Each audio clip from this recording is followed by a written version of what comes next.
My name is Doug Rawlings. I'm here this evening with you. I wish I were with you in person, but unfortunately I can't be there. But I'm here to support Project Renew and the expansion of Project Renew, Chuck Searcy's project. And I'd like to do that by reading a couple of poems. Now I know when you see an old white guy say he's going to read some poems, you head for the exit, but stay with me. They're short poems, and I think they're relevant to what we're talking about this evening. The first poem is entitled Unexploded Ordinance. It's a ballad, and I dedicate it to Chuck Searcy and all the Vietnamese people who have been working to get rid of unexploded ordnance, which unfortunately is now exploding. I speak from the perspective of being a Vietnam veteran. I was in Vietnam in July of 1969 to August of 1970. I was with the 715th Artillery in the Central Highlands, supporting the 173rd Airborne. I know from firsthand experience what these shells can do to other human beings. So when Chuck started this Project Renew, and ever since we've been totally supporting of him, especially with the work he's done in Quang Tri province. But now he wants to expand this program further, hence this attempt to raise some funds to support that. So please help Chuck and Renew out as much as you possibly can. Here's the poem entitled Unexploded Ordnance, a Ballad.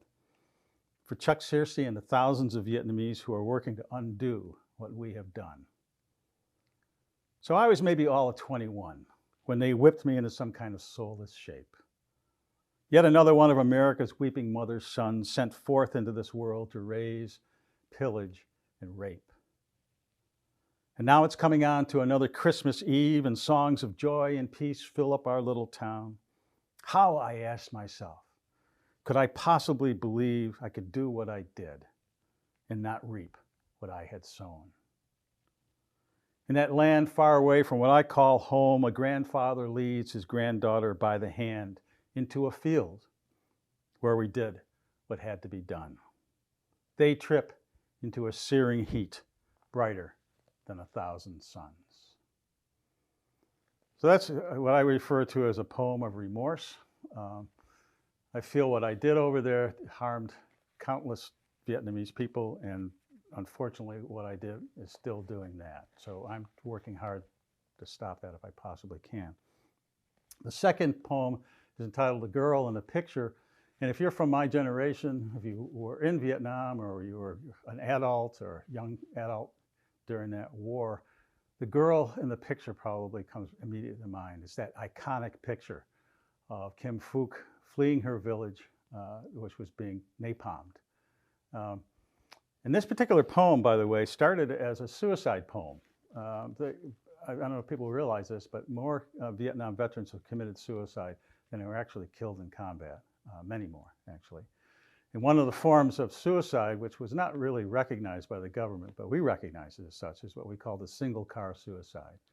You'd find a guy wrapped around a tree, no tread marks, no brake marks, dead, okay?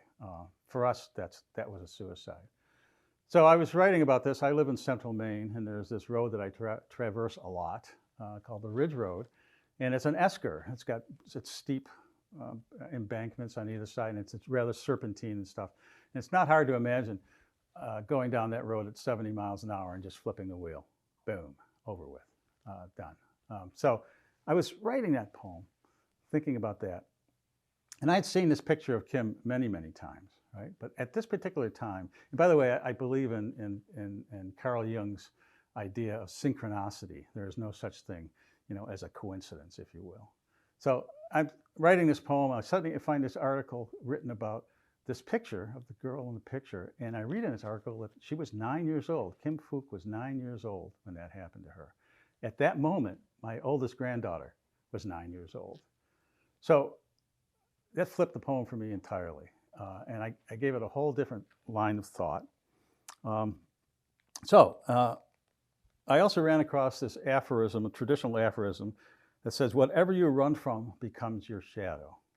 Whatever you run from becomes your shadow. So here's the girl in the picture.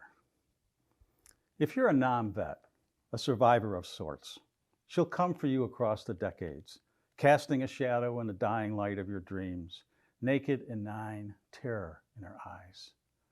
Of course you will have to ignore her if you wish to survive over the years. But then your daughters will turn 9, and then your granddaughters 9, as the shadows lengthen. So you'll have no choice on that one night screaming down the ridge road, lights off, under a full moon. She's standing in the middle of the road, still naked and 9, terror in her eyes. Now you must stop to pick her up, to carry her back home to where she came from, to that gentle village where the forgiving and the forgiven gather at high noon. There are no shadows. So that's my second poem of remorse. I do personally believe I have no right to ask the Vietnamese people for forgiveness.